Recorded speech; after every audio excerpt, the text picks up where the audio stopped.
बूढ़ी औरत का बेटा सूखी रोटी पानी में भिगो कर खा रहा है, कोने में बैठा हुआ।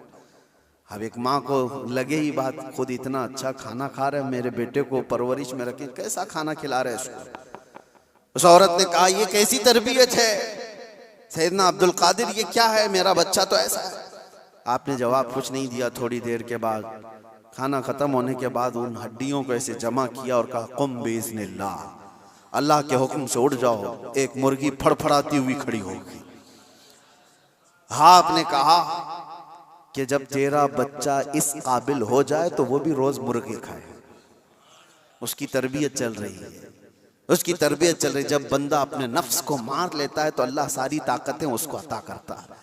अल्लाह के लिए जब बंदा दुनिया छोड़ देता है तो अल्लाह उसका हो जाता है। तो गौसे पाक की ये बात बताने पर एक साहब मुझसे कह रहे थे, कहां से आप ये सारी चीजें लेकर के आ गए कि एक बंदा भी किसी चीज को जिंदा कर रहा है। उन्होंने ये नहीं देखा क्या गौसे पाक ने क्या कहा, अल्लाह के हुक्म से उठ जा। गुफ्त-ए वो गुफ्त-ए खुदा बुवत, फारसी में कहा जाता है अल्लाह का वली इस मकाम पर पहुंच जाता है कि जब वो बोलता है तो जुबान उसकी होती है, कलमा अल्लाह का होता है, कलमा अल्लाह का होता है।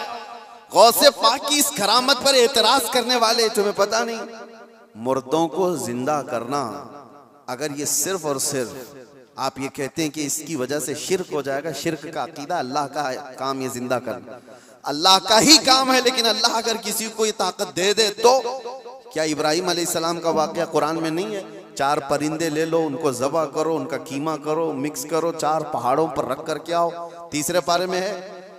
और इब्राहिम अलैहिस्सलाम ने 4 परिंदों को ज़बह किया, उनका कीमा किया और अलग अलग पहाड़ों पर रख कर आए। और फिर अल्लाह ने फरमाया हर परिंदे का नाम लेकर बुलाओ, तुम मदउहुन्ना यातीनका सअया। कुरान में परिंदों को जब से इब्राहिम अलैहिस्सलाम ने पुकारा वो उड़ते हुए आए अपनी अपनी मुंडियों के साथ, और इधर जो गोश्त था वो पूरा जिस्म बन गया और सब के सब अपने अपने मुंडियों से जुड़ गए और जिंदा परिंदा होकर उड़ गए। ये वाकया कुरान में मौजूद है।